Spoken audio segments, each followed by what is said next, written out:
이 시간 오늘은 나를 위한 것이냐 하는 그런 제목으로 스가랴서 7장 1절부터 6절까지 있는 말씀입니다.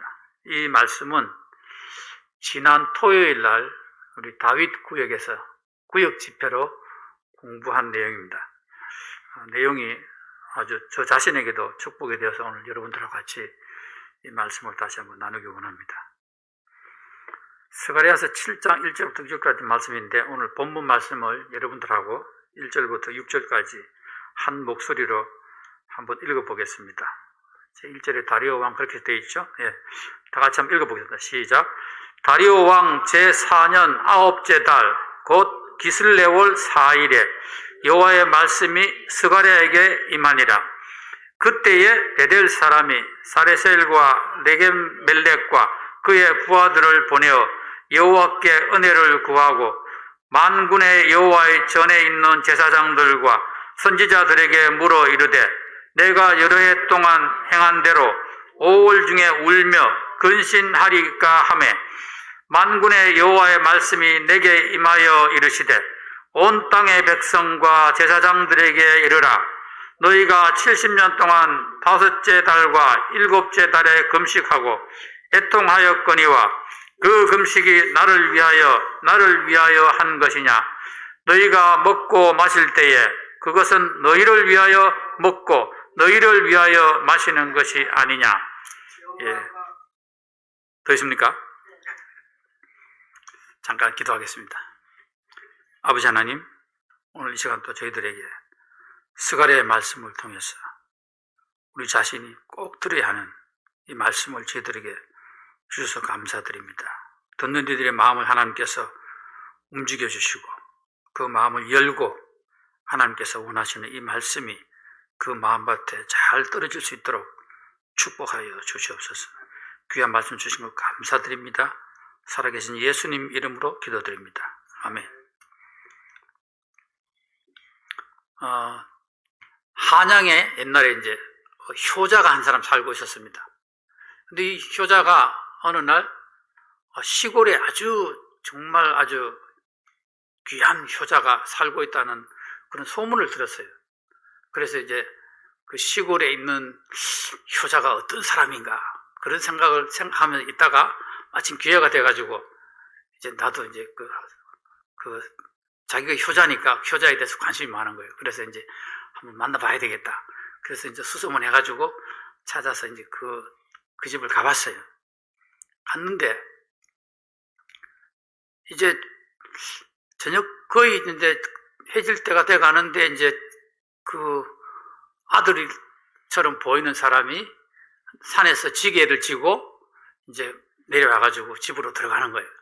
그래서 이제 밖에서 보니까 그 사람이 도착했는데 그 사람이 나무쯤을 내려놓고 이제 다 하고 난 후에 마루에 올라가는데 그 부엌에서 이제 어머니처럼 보이는 그런 이제 노인이 한 분 막 대야에 물을 떠가지고 올라가서 이제 마루에 이제 그래가지고 그 마루에서 자기 아들의 발을 씻기는 거예요. 그래가지고 그러면서 이제 멀리서 보니까 뭐 아들하고 어머니하고 막 아주 무슨 소리를 주고받으면서 기쁘게 이제 그렇게 하는 거예요. 그래서 야, 이건 내가 생각했던 모습은 아니다. 이제 그렇게 생각하면서 나중에 이제 따로 그 이제 아들을 만났어요. 만나가지고 그 아들에게 아니 그렇게 연세 많으신 어머니를 그런 식으로 해서 되겠느냐? 그렇게 아들한테 발을 씻기고 말이지. 그거는 정말 효를 모르는 일이다. 그렇게 이제 조금 나무래듯이 얘기를 했어요. 그랬더니 그 이제 나무꾼 아들이 한양에서 온 사람한테 얘기하기를 저는 뭐 효가 뭔지는 모릅니다. 그런데 제가 한 가지 하는 것은 우리 어머니가 기뻐하시는 일은 무엇이든지 제가 합니다. 그렇게 말하다는 거예요. 그래서 그 말을 듣고 이제 이 사람이 이제 한양 올라와서 다시 한번 생각해 보니까 올라오면서 그 사람 말이 뭔가 자기가 가지고 있지 않았던 것을 얘기하고 있는 거예요. 자기는 이때까지 좋은 이불에다가 좋은 잠자리하고 좋은 음식에다가 또 뭐 용돈 때에 따라서 드리고 그렇게 하면 그게 정말 자기로서는 최고의 효도를 자기는 하고 있다고 생각했는데 뭔가를 생각하는 거예요. 그래서 이제 자기도 생각하면서 부모님이 무엇을 원하시는지 그걸 자기가 이제 생각하기 시작했다 하는 그런 이야기가 있어요. 오늘 그 스가랴 7장에 있는 본문 말씀을 저희들이 읽었는데요. 스가랴 7장에 보면 7장 내용이 어떤 거냐 하면 이제 유대인들은 70년 동안 포로 생활을 갔었거든요. 그래서 나라가 망하고 바벨론에 붙잡혀 가서 그 바벨론이 망하고 바사가 세워질 때까지, 그러니까 뭐 엄청난 시간이죠. 70년 동안 포로로 잡혀갔다가 거기서 금식하고 슬퍼했다고 되어 있죠. 슬퍼했으나 포로에서 귀환했고 성전도 건축되는데 계속 금식하고 슬퍼해야겠느냐고 물었습니다. 하나님은 그 금식이 나를 위한 것이냐 하고 지금 반문하는 내용입니다. 그들의 금식이 누구를 위한 것이었냐는 것이 하나님의 반문입니다. 그들이 금식했어요.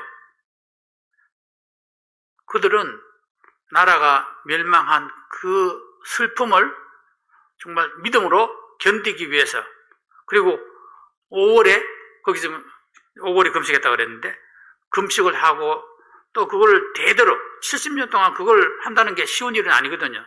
그래서 상당한 믿음의 자부심을 가지고 그런 절기를 정해서 금식하고 그랬는데 하나님께서는 그것이 나를 위한 것이었느냐 하고 질문하시는 것이죠. 그들의 금식은 이 하나님 말씀에 의하면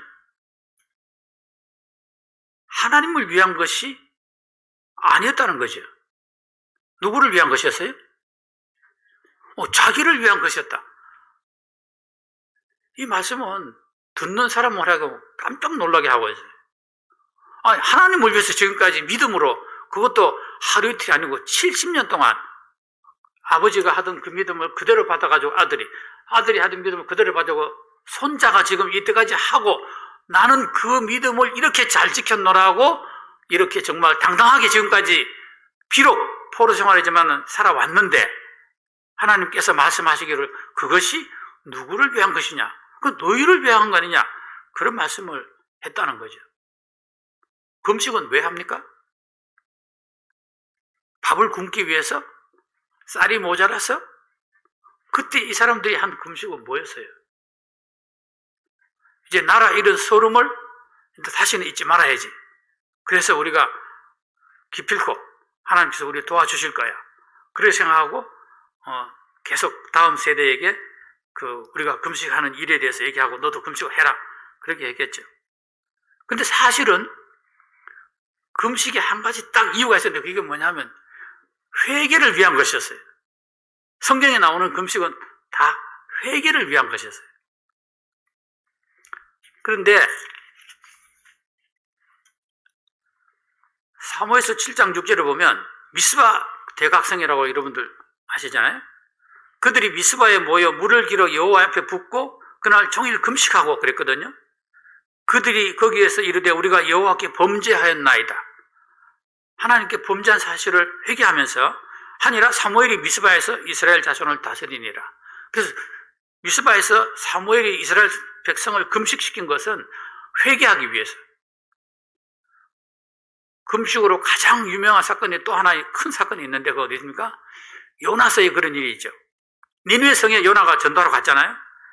3장 6절에 보면 그 일이 니느웨 왕에게 들리매 왕이 보좌에서 일어나 왕복을 벗고 굵은 베옷을 입고 제위에 앉으니라. 왕과 그의 대신들이 조서를 내려 니느웨에 선포하여 이르되 사람이나 짐승이나 소떼나 양떼나 아무것도 입에 대지 말지니 곧 먹지도 말 것이요 물도 마시지 말 것이며 사람이든지 짐승이든지 다 굵은 베옷을 입을 것이요 힘써 하나님께 부르짖을 것이며 각기 악한 길과 손으로 행한 강포에서 떠날 것이라. 범죄 현장에서 떠나라, 회개하라 하는 것이 금식의 핵심이었어요. 그런데 바벨론으로 가서 70년 동안 금식을 했던 이스라엘 백성들은, 유다인들은 하나님 말씀에 의하면 회개하지 못했다는 거예요. 그냥 금식이 겉으로 드러난 종교적인 의식에 불과했다는 거예요. 우리는 왜 회개를 합니까? 회개하면 따라오는 변화는 뭘까요? 회개하면 이어지는 것은 그것은 변화죠. 사람이 변화되는 거예요. 회개함으로써 변화되는 건데 이들은 회개하지 않았죠. 그러니까 그들의 삶이 변화되었을까요? 변화되지 못했죠. 변화는 마침내 무엇을 가지고 올까요? 회개하고 변화하면 우리에게 나타나는 것은 무슨 현상입니까? 그것은 하나님 말씀에 순종하는 자세가 되는 거죠. 금식은 회개를 위한 것이었고 변화를 위한 것이었고 순종을 위한 것이었어요. 그러나 이들은 회개하지 않았기 때문에 변화되지도 않았고 순종하지도 않았고 계속해서 종교적인 행사의 하나로서 자기들이 가지고 있었던 것이죠. 하나님은 그 회개하지 않은 것을 지금 지적하고 계신 것이죠. 오늘 말씀을 잠깐 요약해 보겠습니다. 한 4가지 정도로 볼 수 있는데요. 첫 번째는 다리오 왕 4년 9월이라는 말이 나옵니다. 이때가 언제인지를 우리 잠깐 알아야 되고, 그 다음에 누가 질문했느냐? 베델 사람이 질문을 했어요. 그래서 하나님의 지금 반문이 나와요. 그리고 하나님께서 책망을 하고 계십니다. 그래서 시대적 배경을 제가 잠깐 여러분들하고 보겠습니다. 스가랴 7장 1절에 그렇게 나와요. 다리오 왕 제4년 9째 달 그렇게 나와요. 그러니까 중요한 것은 다른 거는 다 이제 여러분들이 기억할 필요가 없고 다리오 왕 제4년이다. 9월이다. 그것만 여러분들이 기억하시면 되겠어요. 그러면 다리오 왕은 어느 나라 왕입니까? 페르시아, 바사라는 나라의 왕이었어요. 그래서 그 페르시아는 바벨론에서 지금 나라가 시작되어 가지고 바벨론이 얼마 안 가서 이제 무너지죠. 메대와 바사가 연합을 해가지고 바벨론을 무너뜨려요. 그 다음에 이제 거기서 이제 바사가 일어나는 거예요. 그래서 그 바사의 바벨론의 왕, 여러분들이 아시는 왕들이 있죠.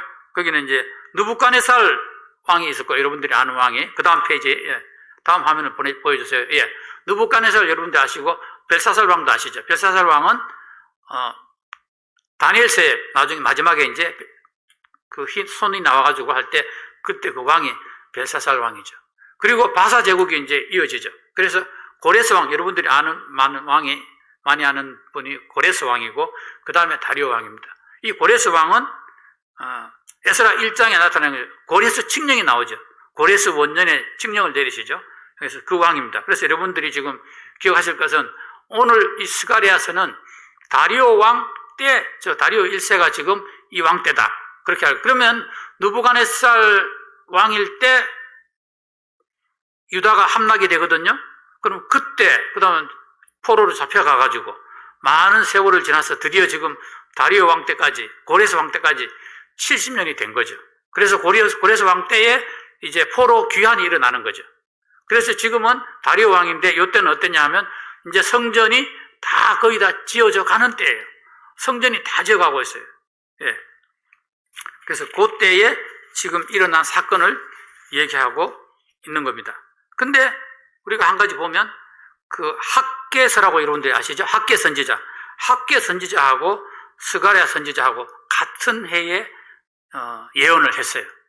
그래서 시대가 같은 시대였어요.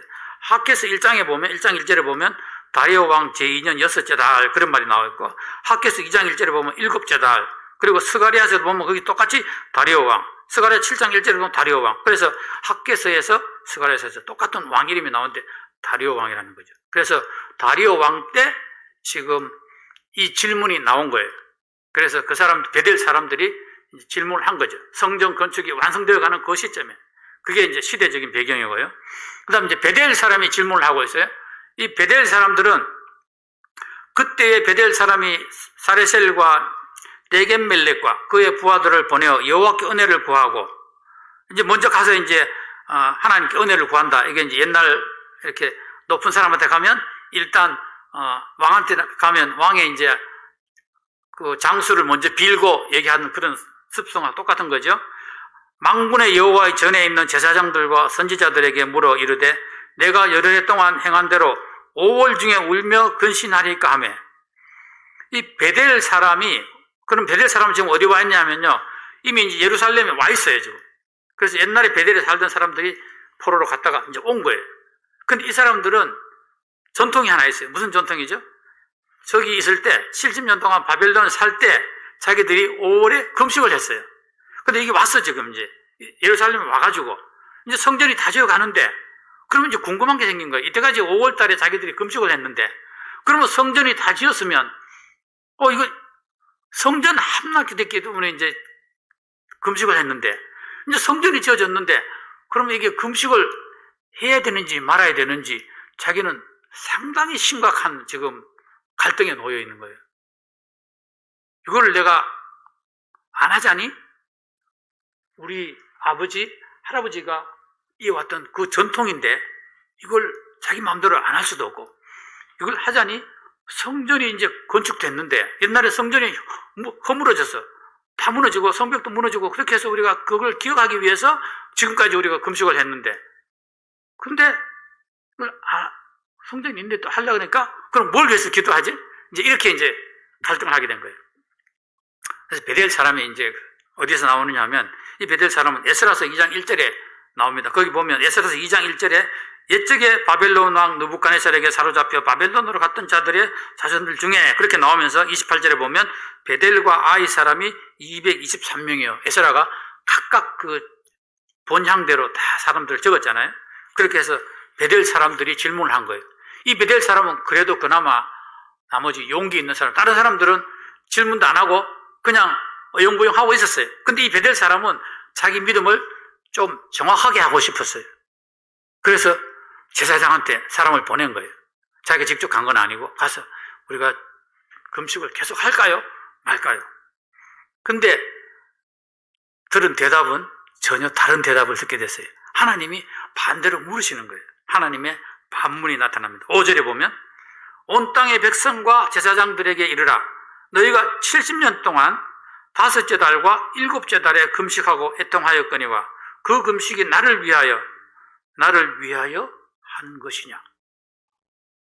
자, 베델 사람은 질문을 뭐라고 했냐면, 우리가 5월에 금식을 했는데 이 금식을 계속 해야 됩니까? 그렇게 물었는데, 하나님은 어떻게 제사장을 통해서, 선지자를 통해서 어떻게 말씀하시냐면, 아니야, 너희들이 5월에 금식한 게 아니야. 5월에도 금식하고 7월에도 금식했잖아. 그러니까 5월 5째 달과 7월 달에 금식하고 애통하였거니와, 근데 5월 달에 금식하고 7월 달에 금식했던 그 일이 과연 나를 위해서 한 거냐? 라고 물어요. 그러니 지금 묻는 사람은 정말 할 말이 없어지는 거죠.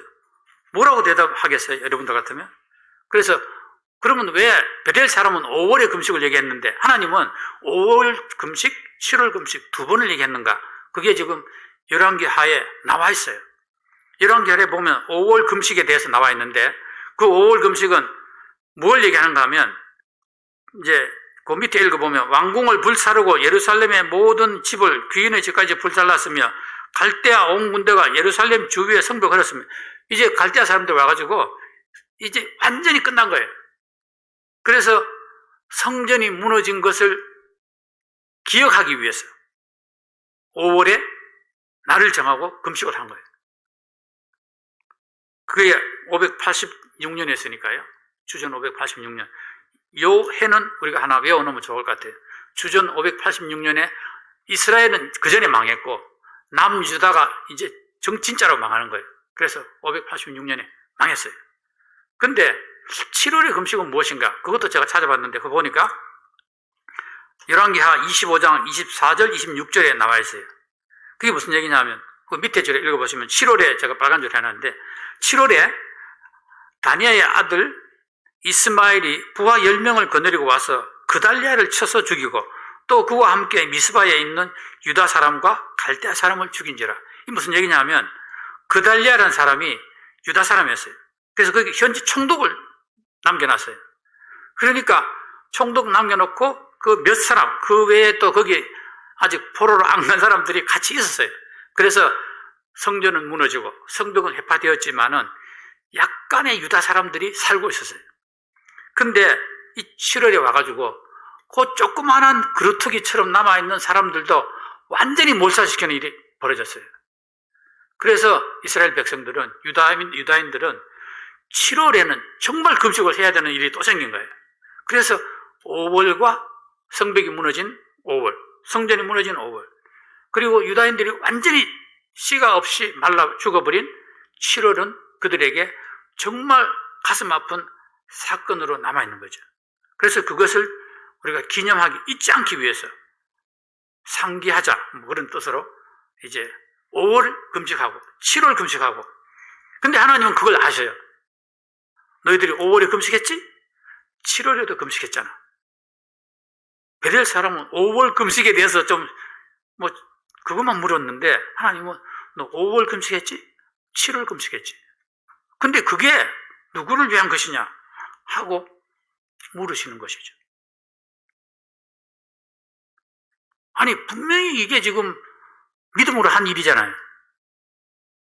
여러분이 오늘 수요일이라고 8시를 기억하고 이 자리에 오시고 또 유튜브로 온라인으로 말씀을 듣고 계십니다.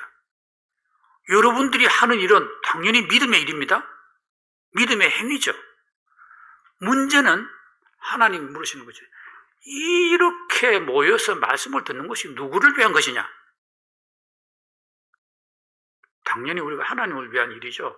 근데 혹시나 우리가 잘못하면 나를 위한 일이 될 수도 있다 하는 것을 우리가 알 수 있다는 거죠.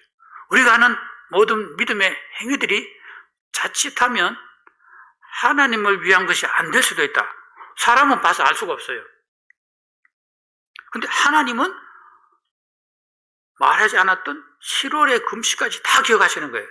우리가 믿음으로 하는 모든 일을 하나님은 기억을 하시는 거예요. 그리고 그 동기를 하나님은 다 알고 계신다는 거죠. 저는 이 말씀을 읽으면서 깜짝 놀랐어요. 다른 사람은 모르겠지 라고 생각하는 저의 행동이 하나님은 아시는 거예요. 네가 말씀을 어떻게 준비했냐? 하나님은 아시는 거예요. 뭘 네가 말씀하고 있느냐? 하나님은 아신다는 거예요. 여러분들이 하는 일들을, 작은 일도, 찬송을 부르는 일도, 큐티를 하는 일도, 교회 가는 일도, 구역집회 참석하는 일도, 모든 믿음의 행위들이 하나님께서 보시고 그 동기를 판단하신다는 사실이 우리를 두렵게 하는 것이죠. 마지막으로 하나님이 책망하고 계세요. 무슨 책망을 하시느냐? 너희가 먹고 마실 때에 그것은 너희를 위하여 먹고 너희를 위하여 마시는 것이 아니냐. 이 말씀은 조금 이해하기 어려워요. 왜 어려우냐? 지금 이스라엘 백성들이 물은 것은 뭐냐 하면 금식하는 것에 대해서 물었거든요. 하나님, 우리가 5월에 금식했는데 이걸 계속 할까요? 이렇게 했는데 하나님은 금식에 대해서 얘기 안 하시고 너희가 먹고 마실 때에 그것은 너희를 위하여 먹고 너희를 마시는 것이 아니냐. 그러니까 금식에 대해서 물었는데 하나님은 먹고 마시는 일에 대해서 말씀하셨어요. 그래서 이걸 생각해 보면 이런 일이 있어요. 그러니까 결국은 금식도 먹고 마시는 일에 전체 광범위하게 포함되는 일이에요. 그죠? 그래서 먹는 일, 안 먹는 일, 금식은 안 먹는 거잖아요. 안 마시는 거잖아요. 그러니까 먹고 안 먹고 하는 이 일이 나를 위한 것이 아니고 너희를 위해서 했다는 거예요. 어째서 나를 위해서 금식을 했을까요? 그것은 금식하는 사람의 자랑이 됐어, 그때. 그래가지고 나는 금식했다. 이게 자랑이 되는 거예요. 그래서 그 시대에 그 포로로 가서도 금식을 많이 잘한 사람, 안 한 사람, 그렇게 나누어서 금식을 한 사람은 못하는 사람을 판단을 했다는 일이죠. 금식하는 일 가지고 자기를 나타내는 그런 일들이 그때도 있었다는 거죠. 하나님은 이 금식에 대해서 얘기하시면서 이스라엘 백성들을 이제 책망하신 것이죠. 근데 그때 금식으로 인해서 하나님께 책망을 받았던 이스라엘 유다인들은 어떤 마음으로 그러면 금식을 했을까요? 그것이 그들에게 짐이 됐어요. 하고 싶지는 않아. 근데 이때까지 전통이 있었기 때문에 자기들이 한 거예요. 그러다 보니까 유대인들은 포로가 되어 바벨론으로 끌려가서도 매년 자발적으로 금식하고 슬퍼했으나 시간이 지나자 형식화되고 금식이 무거운 멍에가 되었습니다. 율법은 무거운 멍에이지만 은혜가 이를 자유롭게 합니다. 종교는 따르는 자들에게 무거운 짐이지만 신앙은 예수 그리스도 안에 있는 믿는 자로 생명과 쉼을 누리게 합니다. 아멘입니까? 예, 이 말씀은 그날 큐티의 옆에 여러분 나와있죠? 큐티 책 왼쪽에 거기 있는 내용을 제가 여기다가 요약을 했습니다. 진정한 믿음은 그리스도 예수 안에서 구세주 안에서 우리로 하여금 쉼을 얻게 하고 생명을 얻게 하는 그런 생명을 누리게 하는 것이죠. 그래서 제가 형식주의에 대해서 한번 사전을 제가 찾아봤는데요. 형식주의란 이런 겁니다. 그러니까 그 사람들이 형식적으로 이런 종교적인 일을 했다는 거예요. 형식주의는 목표 달성을 위한 실질적인 내용보다 의식이나 절차, 선례, 관습 등에 집착하는 성향을 형식주의라 한다. 실질적인 목적보다 표면적인 현상의 행정력을 낭비하여 행정 목적에 어긋나는 것이라 할 수 있다. 예. 그러니까 우리 믿음 생활에 잘못하면 형식적인 것이 있을 수 있다는 거죠. 형식주의자가 되지 않도록, 건성으로 하는 일이 되지 않도록. 이 얘기를 제가 묵상하다 보니까 저에게 좀 부끄러운 일이 하나 기억이 나는데 그게 무슨 얘기냐면 제가 어느 날 교회에 왔어요. 그렇게 오래된 일도 아니에요. 교회에 와가지고 어떤 집사님하고 제가 오랜만에 만나서 악수를 했어요. 그래서 이제 집사님, 아이고, 반갑습니다. 오랜만입니다. 하면서 악수를 하는데 마침 그때 옆에 또 다른 분이 한 분이 와가지고 저한테 인사를 했어요. 그러다 보니까 제가 또 그분 쪽으로 얼굴을 돌려서 인사를 했어요. 그런데 악수를 하고 있는 당사자 그 집사님이 저보고, 아니, 악수를 나와가면서 일부러 그쪽으로 두냐고. 제가 순간적으로 얼마나 미안한지 몰라요. 그러니까 저 악수가 완전히 건성으로 한 거 아닙니까? 그 악수하신 분이 지금 설교를 들으실 수 있겠네요. 그날 정말 죄송합니다, 집사님. 그러니까 우리가 건성으로 하면 사람도 다 알아본다는 거죠. 하물며 하나님께서 우리의 동기를 모르시겠어요? 예. 그것이 무슨 일인지 간에 하나님은 동기를 보시는 것이죠. 그래서 제가 앞으로 다시는 진정한 악수를 해야지 그런 생각을 그날 제가 했습니다. 제가 가끔 이 말씀을 읽으면서 일일 묵상 시조를 제가 좀 늘 적어 놓거든요. 그래서 그날 제가 우리 다윗 구역에서 일일 묵상 시조를 이 내용으로 한번 적어 봤습니다. 그 다음 페이지에 나와 있습니다.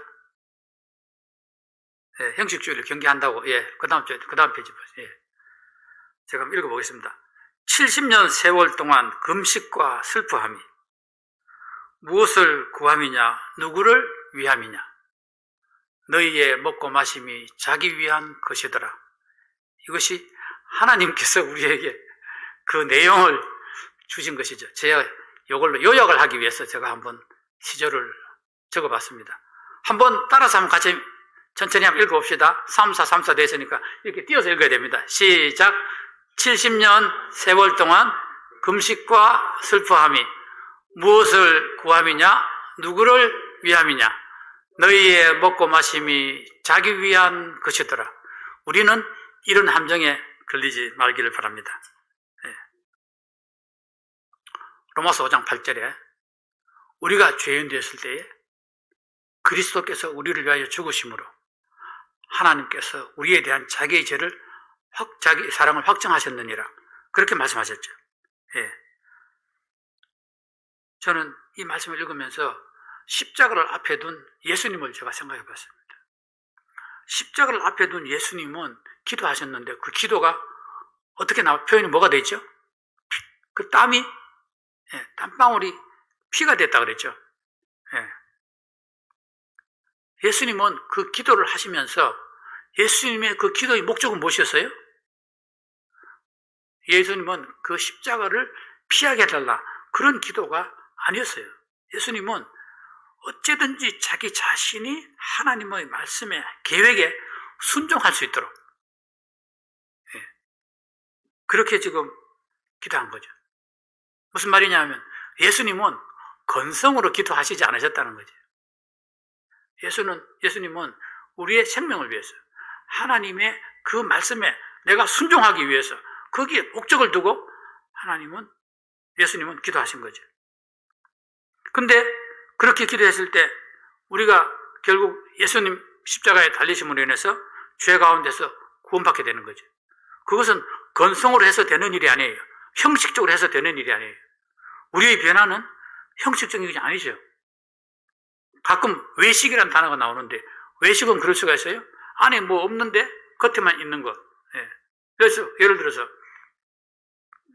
믿는 사람들 중에도 외식하는 사람이 있을 수 있죠. 구원받은 경험이 없는데, 내 안에 성령이 안 계신데, 내가 구원받은 사람처럼, 내가 하나님의 자녀인 것처럼 그렇게 행동을 하는 거죠. 그런 걸 외식이라고 그러죠.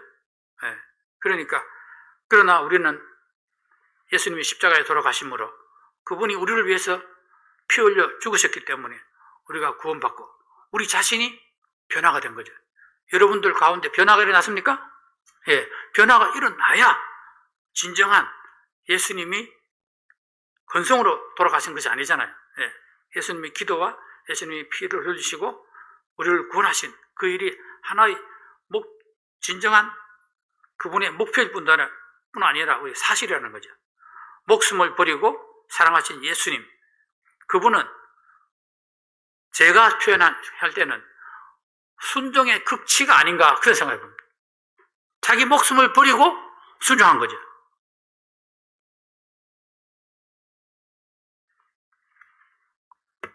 우리의 순종은 어디까지일까요? 여러분들은 옛날 선조들, 믿음의 선배들을 기억하시겠죠? 그분들은 무엇에 이를 때까지 믿음을 지켰나요? 죽음에 이를 때까지. 사자굴에서, 또는 사자들이 있는 데서, 또는 칼이 들어오는 데서 이걸 밟고 지나가지 않으면 사형이다. 내가 죽을 걸 알고도 믿음을 버리지 않았던 그런 수많은 우리 믿음의 선배들이 있죠. 우리 믿음의 극치는 무엇일까요? 우리는 어디까지 순종해야 될까요? 우리가 정말 하나님의 자녀라면 우리 목숨까지 바쳐서 우리의 믿음을 지키는 것이 우리가 주님을 닮아가고 진정한 변화된 그런 그리스도인이라고 믿습니다. 예수님은 십자가에서 다 이뤘다 그렇게 말씀하셨어요. 무슨 말씀입니까? 그분이 하나님 말씀대로 모든 것을 다 순종하고 마침내 자기의 몸을 물과 피를 쏟으시면서 죽음에 이르기까지 가셨는데, 그때 예수님은 다 이루었다고 그렇게 말씀하셨습니다. 그것이 그분의 목적이었어요. 그분이 다 이룬 그것을 이제 그것이 사실이었기 때문에 이제 우리가 구원받고 우리가 변화되고 마침내 우리가 또 우리의 변화된 사실을 다른 사람들에게 전하게 되는 놀라운 그런 복음의 계열의 역사에 우리가 전도에 동참하게 되는 거죠. 그래서 우리를 통해서 또 다음 믿음의 세대들이 나타나겠죠. 예수님께서 어떤 가난한 과부를 보시고 그 과부가 2렙돈을 헌금하며 넣었다 그랬어요. 이르시되 내가 참으로 너희에게 말하노니 이 가난한 과부가 다른 모든 사람보다 많이 넣었도다. 저는 생활비 전부를 넣었느니라 하시니라. 이 말씀이 무슨 말씀이에요? 이 과부는 자기의 목숨을 던졌어요. 헌금하는데. 자기의 생활비 전부를 넣음으로써 자기의 목숨을 던진 거예요. 우리의 헌금이 형식적인 것이 되지 않기 위해서는 우리의 목숨을 바쳐서 헌금을 하라는 것입니다. 목숨을 바쳐서 어떻게 헌금할 것인가 고민하시겠네요. 목숨을 바쳐서, 우리가 어떤 일을 할 때 목숨을 바쳐서, 예수님은 이 과부의 두 렙돈에 대해서 놀랍게 칭찬해요. 그 이유가 뭐냐면 자기의 생활비 전부를 넣었다는 거예요. 자기 목숨을 돌보지 않고. 그래서 이 과부의 목숨은 누가 돌봤나요? 하나님께서 돌보셨죠. 그런데 예수님은 이 말씀을 요전에 무슨 말씀을 하셨느냐? 요전에 하신 말씀이 있어요. 그것은 뭐냐? 외식하는 서기관들을 향해서 말씀을 하면서 그 다음 이 말씀하셨어요. 이 말씀은 누가복음 21장에 나오는 말씀인데 누가복음 20장 46절에 그 말씀이 있어요. 긴 옷을 입고 다니는 것을 원하며 시장에서 문안 받는 것과 회당의 높은 자리와 잔치의 윗자리를 좋아하는 서기관들을 삼가라. 그들은 과부의 가산을 삼키며 외식으로 길게 기도하니 그들이 더 엄중한 심판을 받으리라 하시니라. 그러니까 외식을 좋아하는 사람들, 이 서기관들도 다 뭐예요? 다 바리새인들, 그런 다 믿은 종교적인 사람들이었죠. 그런 사람들이 외식을 하는, 그러나 이 과부는 목숨을 던져서 하나님께 헌신하는 그런 것을 보여주고 있는 것이죠. 오늘 스가랴서 7장에서 말씀하고 있는 내용이 무엇일까요? 하나님께서 그 금식이 나를 위한 것이냐? 그렇게 물으셨을 때 그 질문한 사람들은 뭐라고 생각하실까요? 하나님은 금식은 회개를 위한 것이다. 근데 너희들이 금식하면서도 회개를 하지 않아요. 금식은 변화를 위한 것이다. 마침내 금식은 순종을 위한 것이다. 우리의 금식은 무엇을 위한 것일까요? 회개를 위한 것, 변화를 위한 금식, 순종을 위한 금식이 되시기 바랍니다. 예수님과 십자가를 생각하면 예수님은 십자가에서 나에게 무엇을 하셨습니까? 나의 무엇을 위한 것입니까? 예수님이 십자가 돌아가신 것은 나의 무엇을 위해서 돌아가셨나요?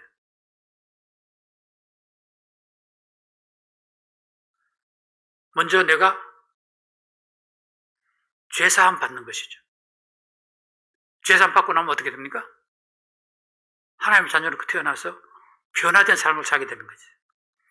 변화된 삶을 통해서 마침내 내가 어떤 결과가 나타납니까?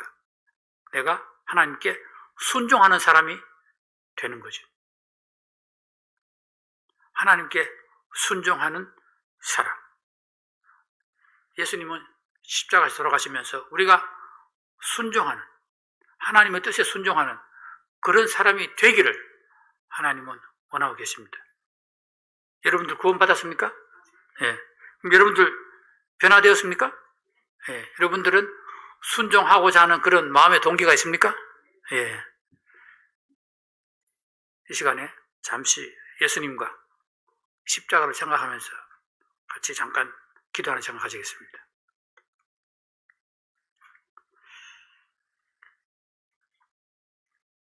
오늘 말씀에서 금식은 회개를 위한 것이며 그것은 변화를 위한 것이며 순종을 위한 것이라고 말씀하였습니다. 이 시간에 아직까지 하나님의 자녀로 거듭 태어나지 못한 분이 있다면, 또 하나님의 자녀로 거듭 태어나기 원한다고 생각하시고 원하는 분들은 잠시 손을 들어서 표시해 주시기 바랍니다. 예, 구원받으신 분, 예, 나는 하나님의 자녀로 거듭 태어났습니다. 나는 구원받았습니다. 그 구원의 표시로 잠깐 손을 들어 주시기 바랍니다. 예, 감사합니다.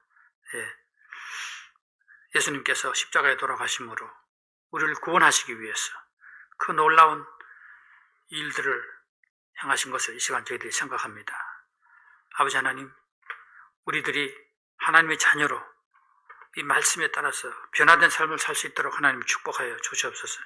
그리하여서 우리의 목숨을 다하도록 하나님 뜻에 순종하는 그런 하루하루 삶이 될 수 있도록 축복하여 주시옵소서. 귀한 시간 주신 것 감사드립니다. 예수님 이름으로 기도드립니다. 아멘.